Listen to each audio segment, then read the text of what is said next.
ನಮಸ್ಕಾರ ಸ್ನೇಹಿತರೆ. ಲಾಸ್ಟ್ ಕ್ಲಾಸಲ್ಲಿ ನಾವು ಇಷ್ಟು ಬ್ರೇಕ್ ಡೌನ್ಸ್ಗಳನ್ನ ಆಡ್ ಮಾಡಿದ್ವಿ. ಈ ರೀತಿ ಕಾಣಿಸ್ತಾ ಇದೆ ನಮ್ಮ ಅನಿಮೇಷನ್. ಇವಾಗ ಒಂದ್ಸಲ ನೋಡೋಣ.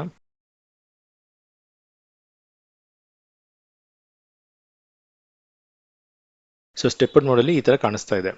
ಇನ್ನಷ್ಟು ಫ್ರೇಮ್ಸ್ಗಳನ್ನ ಆಡ್ ಮಾಡಿದ ನಂತರ ನಾವು ಫೈನಲ್ ಆಗಿ ಇದು ಎಲ್ಲವನ್ನು ಸೆಲೆಕ್ಟ್ ಮಾಡಿ ರೈಟ್ ಕ್ಲಿಕ್ ಮಾಡಿ ಟ್ಯಾಂಜೆಂಟ್ಸ್ ಆಟೋ ಅಂತ ಸೆಲೆಕ್ಟ್ ಮಾಡಬೇಕಾಗತ್ತೆ. ಅಂದರೆ ಸ್ಟೆಪ್ಪಡ್ ಮೋಡಿಂದ ಆಟೋ ಮೋಡ್ಗೆ ಅಥವಾ ಸ್ಪ್ಲೈನ್ ಮೋಡ್ಗೆ. ಮುಂಚೆ ಸ್ಪ್ಲೈನ್ ಹೋಗ್ತಾ ಇದ್ರು, ಬಟ್ ಈಗ ಸ್ಪ್ಲೈನ್ಗಿಂತ ಇದು ಆಟೋ ಇನ್ನು ಬೆಟರ್ ಇದೆ. ಫೈನಲ್ ಆಗಿ ನಾವು ಇದರಲ್ಲೇ ವರ್ಕ್ ಮಾಡ್ತೀವಿ. ಸೊ ಹಾಗಾಗಿ ಈ ಆಟೋ ಮೋಡ್ ಸೆಲೆಕ್ಟ್ ಮಾಡಬೇಕಾಗತ್ತೆ. ಅವಾಗ ನಮ್ಮ ಅನಿಮೇಷನ್ ಕಂಪ್ಲೀಟ್ ಆಗಿ ಸ್ಮೂತ್ ಆಗುತ್ತೆ.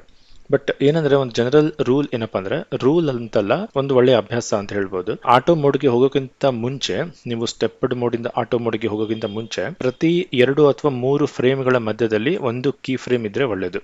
ಓಕೆ, ಸೊ ಇವಾಗ ನೀವು ನೋಡ್ಬೋದು ಒಂದು ಬಿಟ್ಟರೆ ನೆಕ್ಸ್ಟ್ 11 ಇದೆ. ಸೊ 11 ಫ್ರೇಮ್ ಗ್ಯಾಪ್ ಇದೆ. 11ರಿಂದ ಮತ್ತೆ 21 ಇದೆ. ಸೊ ಸ್ಟಾರ್ಟಿಂಗ್ ಅಲ್ಲಿ ಸ್ವಲ್ಪ ಗ್ಯಾಪ್ ಜಾಸ್ತಿ ಇದೆ. ಅದಾದ್ಮೇಲೆ 21ರಿಂದ 25 4 ಫ್ರೇಮ್ ಗ್ಯಾಪ್ ಇದೆ. 25ರಿಂದ 30 5 ಫ್ರೇಮ್ ಗ್ಯಾಪ್ ಇದೆ. ಸೊ ಇಲ್ಲಿ 4-5 ಸ್ವಲ್ಪ ಗ್ಯಾಪ್ ಜಾಸ್ತಿ ಇದೆ. ಅದು ಆದಷ್ಟು 2-3 ಫ್ರೇಮ್ಗಳ ಮಧ್ಯದಲ್ಲಿ ಕೀ ಫ್ರೇಮ್ಗಳನ್ನ ಹಾಕ್ತಾ ಹೋದರೆ ಅವಾಗ ಏನಾಗುತ್ತೆ ಅಂದರೆ, ಅನಿಮೇಷನ್ ಮೇಲೆ ನಮಗೆ ಕಂಟ್ರೋಲ್ ಜಾಸ್ತಿ ಇರುತ್ತೆ.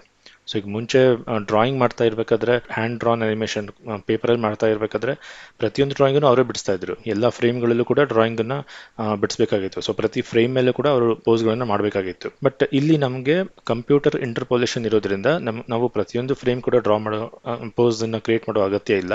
ಬಟ್ ಹಂಗಂತ ನಾವು ಇಂಟರ್ಪೋಲೇಷನ್ ಜಾಸ್ತಿ ಕಂಪ್ಯೂಟರ್ಗೆ ಬಿಟ್ಟರೆ ಅದು ಏನು ಮಾಡುತ್ತೆ, ಇಂಟರ್ಪೋಲೇಷನ್ ಅನಿಮೇಷನ್ ನಮ್ಗೆ ಅದಷ್ಟು ಸೂಟ್ ಆಗಲ್ಲ. ನಮ್ಗೆ ಹೇಗೆ ಬೇಕೋ ಆ ಥರ ಕಂಪ್ಯೂಟರ್ ಯಾವತ್ತೂ ಮಾಡಲ್ಲ. ಸೊ ಹಾಗಾಗಿ ಅನಿಮೇಷನನ್ನು ನಾವು ಜಾಸ್ತಿ ಕಂಪ್ಯೂಟರ್ಗೆ ಬಿಡೋ ಬದಲು ಆದಷ್ಟು ಅದನ್ನು ನಮ್ಮ ಕಂಟ್ರೋಲ್ಗೆ ತಗೊಳ್ಳೋದು ಒಳ್ಳೆಯದು. ಸೊ ನಮ್ಮ ಕಂಟ್ರೋಲ್ಗೆ ತಗೊಳ್ಳೋದು ಅಂದ್ರೆ ಏನು, ಆದಷ್ಟು ಜಾಸ್ತಿ ಕೀ ಫ್ರೇಮ್ಸ್ಗಳನ್ನು ಹಾಕುವುದರ ಮೂಲಕ ನಮ್ಮ ಕಂಟ್ರೋಲ್ಗೆ ನಾವು ಅನಿಮೇಷನ್ ತಗೋಬಹುದು. ಹಾಗಂತ ಇವಾಗ ಇಲ್ಲೂ ಕೂಡ ಪ್ರತಿ 2-3 ಫ್ರೇಮ್ಸ್ಗೆ ಕೀ ಫ್ರೇಮ್ಸ್ ಆಡ್ ಮಾಡಲೇಬೇಕು ಅಂತ ಅಲ್ಲ. ಸೊ ಅದು ನಾವು ಮಾಡ್ತಿರೋ ಅನಿಮೇಷನ್ ಮೇಲೆ ಕೂಡ ಡಿಪೆಂಡ್ ಆಗುತ್ತೆ.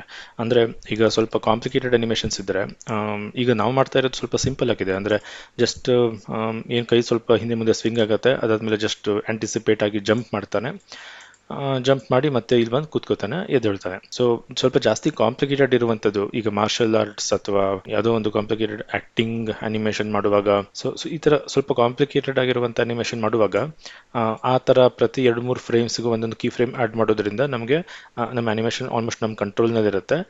ನಾವು ಸ್ಪೇಸಿಂಗ್ ಮತ್ತು ಟೈಮಿಂಗ್ ಪ್ರತಿಯೊಂದನ್ನು ಕೂಡ, ಆರ್ಕ್ಸ್ಗಳನ್ನು ಎಲ್ಲವನ್ನು ಕೂಡ ಸರಿಯಾಗಿ ನಮ್ಗೆ ಹೇಗೆ ಬೇಕೋ ಆ ಥರ ಕಂಟ್ರೋಲ್ ಮಾಡ್ಬೋದು. ಸೊ ಅದು ಹಾಗಾಗಿ ಅದನ್ನು ಮಾಡೋಕ್ಕಿಂತ ಮುಂಚೆ, ಇನ್ನೂ ಫ್ರೇಮ್ಸ್ ಜಾಸ್ತಿ ಬೇಕಾ ಬೇಡ ಅಂತ ನೋಡೋಕ್ಕಿಂತ ಮುಂಚೆ ನಾವು ಒಂದ್ಸಲ ಇವಾಗ ನಾವು ಆಟೋ ಮೋಡ್ಗೆ ಅಥವಾ ಸ್ಮೂತ್ ಮೋಡ್ಗೆ ಹೋದರೆ ಅನಿಮೇಷನ್ ಹೇಗೆ ಕಾಣುತ್ತೆ ಅಂತ ಒಂದ್ಸಲ ನೋಡೋಣ. ಎಲ್ಲ ಕಂಟ್ರೋಲ್ಸ್ನ ಸೆಲೆಕ್ಟ್ ಮಾಡಿ ಡಬಲ್ ಕ್ಲಿಕ್ ಮಾಡಿ, ಲಾಸ್ಟ್ ಫ್ರೇಮ್ ತನಕ ಇದೆ ಇಲ್ಲಿ, ರೈಟ್ ಕ್ಲಿಕ್ ಮಾಡಿ ಟ್ಯಾಂಜೆಂಟ್ಸ್ ಆಟೋ. ಸೊ ಸ್ಮೂತ್ ಮಾಡಿದ್ದೀವಿ ಅನಿಮೇಷನನ್ನು. ಓಕೆ, ಒಂದ್ಸಲ ಪ್ಲೇ ಮಾಡಿ ನೋಡಿ.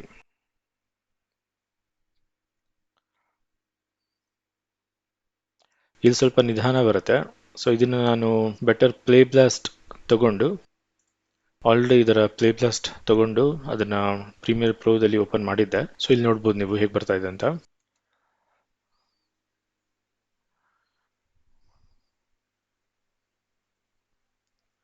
ಸೊ ನಮ್ಗೇನು ಅನಿಮೇಷನ್ ಬೇಕಾಗಿತ್ತೋ ಅದು ನೀಟಾಗಿ ಬಂದಿದೆ. ಬಟ್ ಇನ್ನು ಸುಮಾರು ಕಡೆ ತುಂಬಾ ಸ್ಮೂತ್ ಆಗಬೇಕು. ಜಾಯಿಂಟ್ಗಳ ಬೆಂಡಿಂಗ್ ಅದೆಲ್ಲ ಸ್ವಲ್ಪ ನೀಟಾಗಿ ಆಗಬೇಕು. ಜಾಯಿಂಟ್ ಬ್ರೇಕ್ ಡೌನ್ ಅಂತಾರೆ, ಅದೆಲ್ಲ ಇನ್ನು ಸ್ವಲ್ಪ ನೀಟ್ ಆಗಬೇಕು. ಮತ್ತೆ ವೆಯ್ಟ್ ಇನ್ನು ಅಷ್ಟು ಫೀಲ್ ಆಗ್ತಾ ಇಲ್ಲ. ಅವ್ನು ಜಂಪ್ ಮಾಡ್ತಾ ಇರೋದು ಬಾಡಿ ವೇಟ್ ಅಷ್ಟು ಫೀಲ್ ಆಗ್ತಾ ಇಲ್ಲ. ವೆಯ್ಟ್ ಫೀಲ್ ಆಗಬೇಕು ಯಾವಾಗಲೂ. ಅನಿಮೇಷನಲ್ಲಿ ವೆಯ್ಟ್ ಫೀಲ್ ಆಗೋದು ಬಹಳ ಇಂಪಾರ್ಟೆಂಟ್. ಓಕೆ, ಸೊ ಆಬ್ಜೆಕ್ಟಿನ ವೆಯ್ಟ್ ಎಷ್ಟಿದೆ ಅದನ್ನ ನೋಡ್ತಾ ಇದ್ರೆ ನಿಮಗೆ ಓಕೆ ಈ ಆಬ್ಜೆಕ್ಟ್ ಇಷ್ಟು ವೆಯ್ಟ್ ಇದೆ ಅಂತ ಅನ್ನಿಸ್ಬೇಕು. ಓಕೆ, ಸೊ ನಿಮ್ಮ ಅನಿಮೇಷನ್ ಸರಿ ಇಲ್ಲ ಅಂದ್ರೆ ಆ ವೆಯ್ಟ್ ಗೊತ್ತಾಗೋದೇ ಇಲ್ಲ. ಸೊ ಇನ್ನು ಸಾಕಷ್ಟು ಸ್ಮೂತ್ನೆಸ್ ಅಥವಾ ಫಿನಿಶಿಂಗ್ ಬೇಕಿದಕ್ಕೆ. ಓಕೆ, ಸೊ ಈಗ ನಾವು ಮತ್ತೆ ವಾಪಸ್ ಅದನ್ನ ಸ್ಟೆಪ್ ಮೋಡ್ಗೆ ತಗೊಂಡ್ ಬರೋಣ. ಸೊ ಈಗ ಸ್ಟಾರ್ಟಿಂಗ್ ಈ ಮೊದಲ ಪೋರ್ಷನ್ ಕಡೆ ಗಮನ ಕೊಡೋಣ. ಸೊ ಈಗ ನಾವು ಸ್ಟಾರ್ಟಿಂಗ್ ಇಲ್ಲಿ ಎರಡು ಮೂವಿಂಗ್ ಹೋಲ್ಡ್ಸ್ ಬರುತ್ತೆ ಸ್ನೇಹಿತರೆ. ಸೊ ಮೂವಿಂಗ್ ಹೋಲ್ಡ್ ಅಂದ್ರೆ ಈ ಕ್ಯಾರೆಕ್ಟರ್ ಅನಿಮೇಷನ್ ಅಲ್ಲಿ ಮಧ್ಯದಲ್ಲಿ ಕ್ಯಾರೆಕ್ಟರ್ ಕೆಲವೊಂದಿಷ್ಟು ಫ್ರೇಮ್ಸ್ ನಲ್ಲಿ ಏನು ಮೂಮೆಂಟ್ ಇಲ್ಲದೆ ಜಸ್ಟ್ ಸ್ಟಿಲ್ ಆಗಿರುತ್ತೆ. ಓಕೆ, ಸೊ ಅದನ್ನ ಮೂವಿಂಗ್ ಹೋಲ್ಡ್ ಅಂತ ಹೇಳ್ತಾರೆ. ಸೊ ಈಗ ಈ ಅನಿಮೇಷನ್ ಅಲ್ಲಿ ಈಗ ಇವನು ಸ್ಟಾರ್ಟಿಂಗ್ ನಲ್ಲಿ ಹೀಗಿರ್ತಾನೆ, ಹೀಗಿದ್ದವನು ಹೀಗಾಗ್ತಾನೆ, ಹೀಗಾದವನು ಆಮೇಲೆ ಹೀಗಾಗ್ತಾನೆ. ಸೊ ಒಂದೇ ಸಲ ಈಗ ಇದನ್ನು ನೀವು ಆ್ಯಕ್ಚುಲಿ ಲೀನಿಯರ್ ಮಾಡಿ ನೋಡಿದರೆ ಗೊತ್ತಾಗುತ್ತೆ. ಸೊ ಹೀಗಿದ್ದವನು ಹೀಗೆ ಆಗ್ತಾನೆ. ಹೀಗೆ ಬಂದವನು ಮತ್ತೆ ಸಡನ್ನಾಗಿ ಕೈಯದು, ಹಂಗಾಗೋದಿಲ್ಲ ಅಲ್ವಾ. ಸೊ ನಾವು ಮನುಷ್ಯರು ಏನೇ ಆ್ಯಕ್ಷನ್ ಮಾಡಿದ್ರು ಕೂಡ ಒಂದು ಆ್ಯಕ್ಷನಿಂದ ಮತ್ತೊಂದು ಆ್ಯಕ್ಷನ್ಗೆ ಹೋಗುವಾಗ ಮಧ್ಯದಲ್ಲಿ ಸ್ವಲ್ಪನಾದರೂ ಗ್ಯಾಪ್ ಕೊಡ್ತೀವಿ. ಸೊ ಆ ಗ್ಯಾಪನ್ನೇ ಮೂವಿಂಗ್ ಹೋಲ್ಡ್ ಅಂತ ಹೇಳ್ತಾರೆ. ಸೊ ಆ ಮೂವಿಂಗ್ ಹೋಲ್ಡ್ಗಳು ಸಾಮಾನ್ಯವಾಗಿ ಅಟ್ಲೀಸ್ಟ್ 3-4 ಫ್ರೇಮ್ ಅಷ್ಟು ಗ್ಯಾಪ್ ಇರುತ್ತೆ. ಓಕೆ, ಸೊ ಅದನ್ನು ಮೂವಿಂಗ್ ಹೋಲ್ಡ್ ಅಂತಾರೆ. ಸೊ ಒಂಥರ ಸ್ಟಿಲ್ ಆಗಿರುತ್ತೆ ಅಷ್ಟೇ, ಮತ್ತೆ ಏನೂ ಆಗೋದಿಲ್ಲ. ಹಂಗಂತ ಕಲ್ಲಿನ ಹಾಗೆ ರಾಕ್ ಸ್ಟಿಲ್ ಅಷ್ಟು ಸ್ಟಿಲ್ ಆಗಿರೋಕೆ ಆಗೋದಿಲ್ಲ ಅಲ್ವಾ.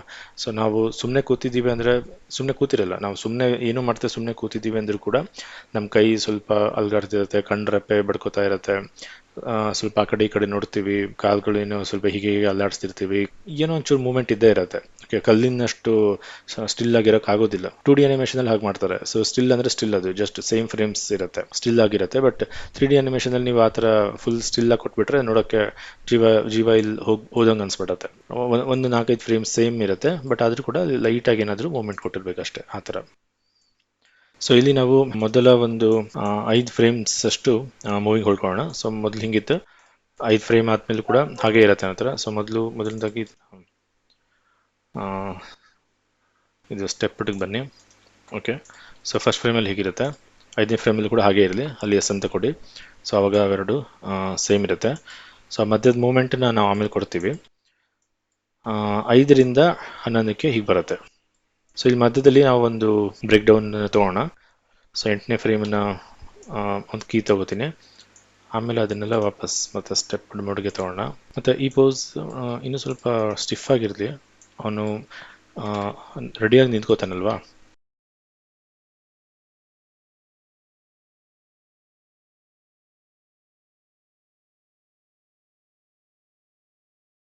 ಸ್ವಲ್ಪ ಮೇಲ್ಗಡೆ ನೋಡಲಿ, ಫುಲ್ ಕಾನ್ಫಿಡೆಂಟ್ ಆಗಿ ಸ್ಟಾರ್ಟ್ ಮಾಡ್ತಾ ಇದ್ದಾನೆ ಅನ್ನೋ ಥರ.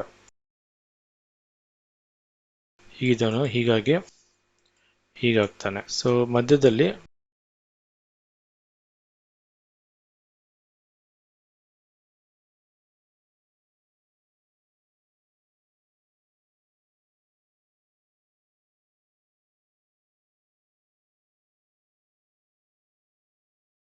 ಓಕೆ, ಸೊ ಹೀಗಿದ್ದವನು ಹೀಗೆ ರೆಡಿ ಆಗ್ತಾನೆ.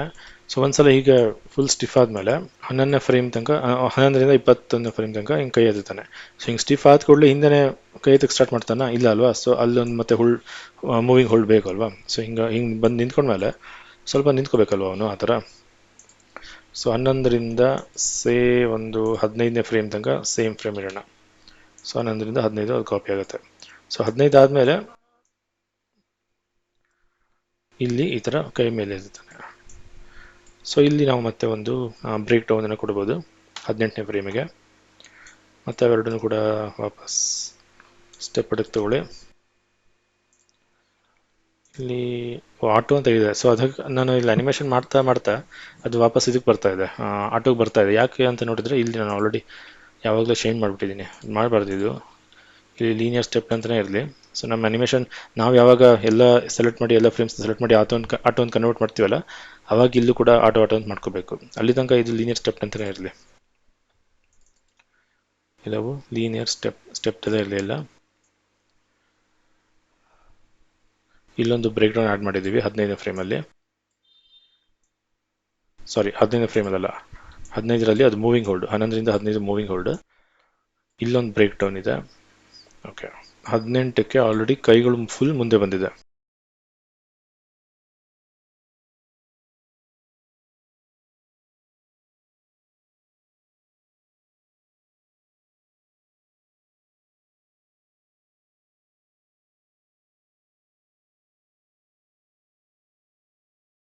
ಸೊ ಹೀಗೆ ಬರ್ತಾ ಇದೆ.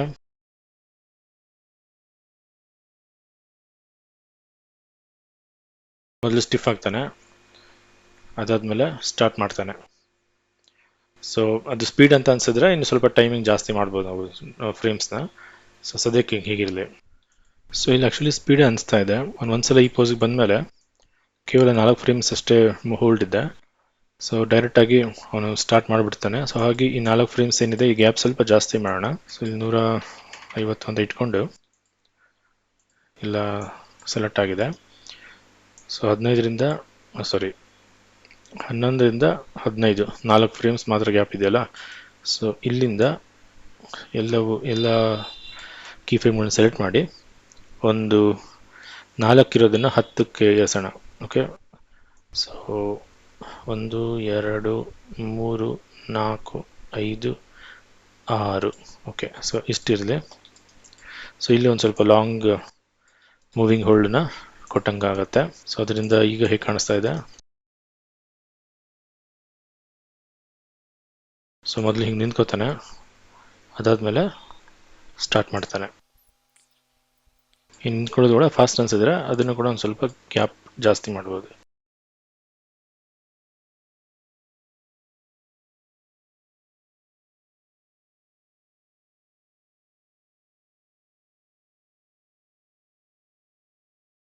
ಇನ್ನೊಂದು 2 ಫ್ರೇಮ್ ಮುಂದೆ ಹಾಕ್ತೀನಿ.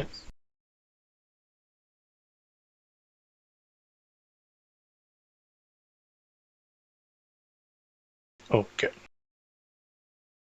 ಕೈಗಳೇ ಆ್ಯಕ್ಚುಲಿ ಹೆಂಗಾಗ್ತಾ ಇದೆ ಅಂದರೆ ಮೇಲ್ಗಡೆ ಈ ಕಡೆ ಮೇಲ್ಗಡೆ ಹೋಗೋ ತನಕ ನಿಧಾನ ಆಗುತ್ತೆ. ಓಕೆ, ಇಲ್ಲೇ ನೋಡಿ, ಈಗ ಮೇಲೆ ಹೋಗಿ ನಿಧಾನ ಮೇಲೆ ಹೋಗುತ್ತೆ. ಒಂದ್ಸಲ ಮತ್ತೆ ಅಲ್ಲಿಂದ ಸ್ಟಾರ್ಟ್ ಆಗುವಾಗ ನಿಧಾನವಾಗಿ ಸ್ಟಾರ್ಟ್ ಆಗುತ್ತೆ. ಸೊ ಕೆಳಗಡೆ ಬರೋ ಹೊತ್ತಲ್ಲಿ ಫುಲ್ ಸ್ಪೀಡ್ ಆಗಿರುತ್ತೆ, ಸ್ಪೀಡ್ ಜಾಸ್ತಿ ಆಗಿರುತ್ತೆ, ಸ್ಪೀಡಾಗಿ ಪಾಸ್ ಆಗುತ್ತೆ ಅಲ್ಲಿಂದ. ಮತ್ತು ಮೇಲೆ ಹೋಗೋ ತನಕ ನಿಧಾನವಾಗಿ ಹೋಗಿ ಈಸ್ ಔಟ್ ಆಗುತ್ತೆ, ನಿಧಾನವಾಗಿ ನಿಂತ್ಕೊಳ್ಳುತ್ತೆ. ಮತ್ತು ಅಲ್ಲಿಂದ ಸ್ಟೀರೋ ಆಗೋದಕ್ಕೆ ಈಸ್ ಇನ್, ಮತ್ತು ನಿಧಾನವಾಗಿ ಈಸ್ ಔಟ್, ಅಲ್ಲಿಂದ ನಿಧಾನವಾಗಿ ಸ್ಟಾರ್ಟ್ ಆಗುತ್ತೆ, ಮತ್ತು ನಿಧಾನವಾಗಿ ಸ್ಪೀಡ್ ಪಿಕಪ್ ಆಗುತ್ತೆ. ಕೆಳಗಡೆ ಇದ್ದಾಗ ಸ್ಪೀಡ್ ಫುಲ್ ಸ್ಪೀಡಲ್ಲಿರುತ್ತೆ, ಅಲ್ಲಿಂದ ಸ್ಪೀಡಾಗಿ ಪಾಸ್ ಹಾಕಿ ಮತ್ತೆ ಮೇಲೆ ಹೋಗುವಾಗ ಮತ್ತೆ ಕೈಗಳು ಮೇಲ್ಗಡೆ ಹೋಗೋಷ್ಟರಲ್ಲಿ ಸ್ಪೀಡು ಕಡಿಮೆ ಆಗುತ್ತೆ. ಸೊ ಇದೇ ಪ್ಯಾಟರ್ನಲ್ಲೇ ಕೈಗಳು ಮೇಲೆ ಕೆಳಗಡೆ ಆಗ್ತಾ ಇದೆ. ಓಕೆ, ಸೊ ಅದನ್ನು ನಾವಿಲ್ಲಿ ಫಾಲೋ ಮಾಡೋಣ. ಮತ್ತು 38ರಿಂದ 43 ಅಲ್ಲಿ ಮತ್ತೆ ಲೀನಿಯರ್ ಮಾಡ್ಕೊಳ್ಳೋಣ. ಅಲ್ಲೊಂದು ಕೀ ಫ್ರೇಮ್ ಆ್ಯಡ್ ಮಾಡಿ. ಸೊ ಮತ್ತೆ ವಾಪಸ್ ಸ್ಟೆಪ್ ಬನ್ನಿ. ಸೊ ಮೇಲ್ಗಡೆ ಹೋಗುವಾಗ ಇಲ್ಲಿಂದ ಪಾಸ್ ಆಗುವಾಗ ಫುಲ್ ಫಾಸ್ಟಾಗಿ ಪಾಸ್ ಆಗುತ್ತೆ. ಸೊ ಕರೆಕ್ಟಾಗಿದೆ. ಸೊ ಇಲ್ಲಿಗೆ ಬರೋಷ್ಟರಲ್ಲಿ ಬಹುಶಃ ಇನ್ನು ಸ್ವಲ್ಪ ಮೇಲ್ಗಡೆ ಹೋಗ್ಬೋದು.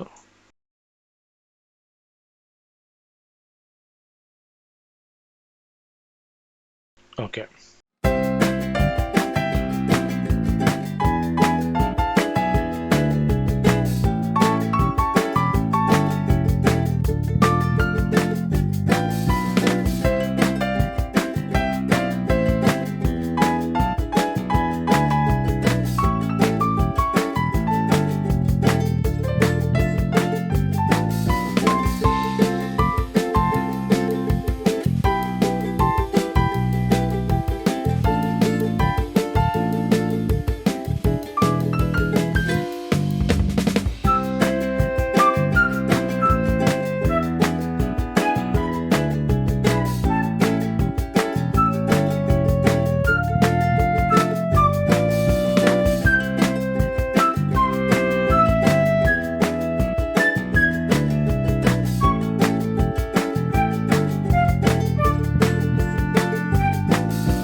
ಕೆಲವು ಕಡೆ ನೀವು ನಿಮಗೆ ಆರ್ಕ್ ಸರಿಯಾಗಿ ಬರ್ತಾ ಇಲ್ಲ ಅಥವಾ ಡೌಟ್ ಇದ್ದರೆ, ಸೊ ಅದನ್ನು ನೀವು ಮೋಷನ್ ಟ್ರಿಲ್ಸ್ನ ಯೂಸ್ ಮಾಡಿ ಚೆಕ್ ಮಾಡ್ಬೋದು. ಈಗ ಫಾರ್ ಎಕ್ಸಾಂಪಲ್, ಸೊ ಈಗ ಈ 2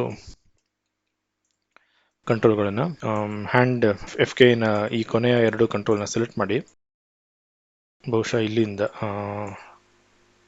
ಎಲ್ಲೂ 29ರಿಂದ ಅದು ಹಿಂದ್ಗಡೆ ಹೋಗೋ ತನಕ ಎಷ್ಟು 47 ತನಕ 2 ಕಂಟ್ರೋಲ್ಗಳು ಸೆಲೆಕ್ಟ್ ಆಗಿದೆ. ಸೊ ಇಲ್ಲಿ ಅನಿಮೇಷನ್ ಟ್ಯಾಬಿಗೆ ಬನ್ನಿ. ಸೊ ಇಲ್ಲಿ ಮೋಷನ್ ಟ್ರಿಲ್ಸ್ ಇರುತ್ತೆ, ಡೈರೆಕ್ಟಾಗಿ ಜಸ್ಟ್ ಇದ್ರ ಮೇಲೆ ಕ್ಲಿಕ್ ಮಾಡಿದ್ರು ಸಾಕು. ಓಕೆ, ಸೊ ಇಲ್ಲಿ ಆನ್ ಆಗುತ್ತೆ. ಸೊ ಇಲ್ಲಿ ಕಾಣಿಸ್ತಿಲ್ಲ ಅಂದರೆ ನೀವು ಇಲ್ಲಿ ಶೋ ಮೋಷನ್ ಟ್ರಿಲ್ಸ್ ಆನ್ ಮಾಡ್ಕೊಳ್ಳಿ. ಸೊ ನೋಡ್ಬೋದು ನೀವು ಈ ಥರ. ಸೊ ನಿಮಗೆ ಎಲ್ಲೆಲ್ಲಿ ಈ ಮೋಷನ್ಗಳು ಆ್ಯಕ್ಚುಲಿ ಅಂದರೆ ಈ ಆರ್ಕ್ಗಳು ಸರಿಯಾಗಿ ಬರ್ತಾ ಇಲ್ಲ ಅಂತ ಏನಾದ್ರು ಡೌಟ್ ಇದ್ದರೆ ನೀವು ಈ ಮೋಷನ್ ಟ್ರೈಲ್ಸ್ನ ಹಾಕಿ ಚೆಕ್ ಮಾಡ್ಬೋದು. ಸೊ ಇಲ್ಲೂ ನೋಡಿ, ಆ್ಯಕ್ಚುಲಿ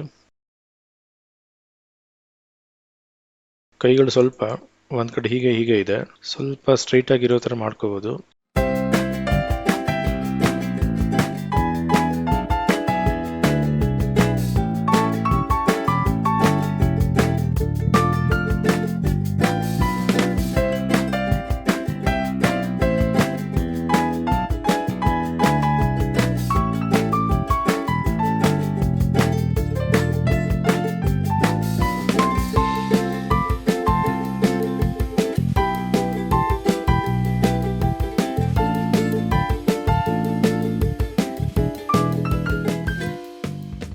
ಮೋಷನ್ ಟ್ರೈಲ್ಸ್ನ ಡಿಲೀಟ್ ಮಾಡೋಣ.